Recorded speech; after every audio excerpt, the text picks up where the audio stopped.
Sveiki visi, šiandien kalbėsime apie tvarumą ir brenderiškumą. Aptarsime, ar vienas žmogus gali pakeisti pasaulį, kas yra greitoji mada ir kuo naudinga savanorystė.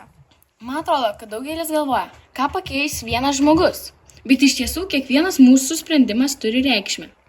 Sutinku, jei vienas žmogus pradeda rūšiuoti atlikas, taupyti elektrą ir atsisako vienkartinio plastiko, jis gali paskatinti taip elgtis ir kitus.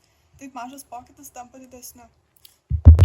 Taigi, pasaulio nepakeisime per vieną dieną, tačiau kiekvienas galime prisidėti prie pokyčio. Viena iš didelių problemų šiandien yra greitoji mada. Tai pigus drabužiai, kurie gaminami labai greitai ir dažnai nėra kokybiški. Dėl to žmonės jų nusiperka daug, trumpai panešioja ir išmeta.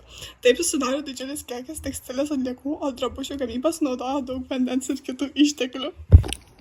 Žinoma, ne visi gali pirkti brangius drabužius, tačiau galima rinktis atsakingiau.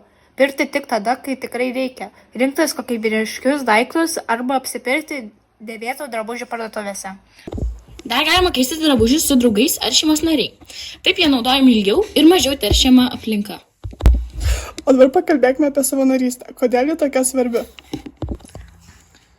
Savanorystė leidžia padėti kitiems ir tuo pačiam įgyti naudingos patirties. Galima susipažinti su naujais žmonėmis, išmokti dirbti komandoje ir tapti atsakingam. Be to, savanoriai prisideda prie įvairių veiklų, tvarko aplinką, padeda gyvūnų prieglaudose, organizuoja renginius ar renka paramą. Manau, kad savanorystė parodo, jog bendruomenė tampa stipresnė tada, kai žmonės padeda vieni kitiems. Galime pasakyti, kad visos šiandien aptartos temos yra susijusios. Atsakingi pasirinkimai, mažesnis vartojimas ir pagalba kitiems kuria tvaresnę ateitį. Nereikia laukti, kol kažkas kitas pradės. Pokyčiai prasideda nuo mūsų pačių.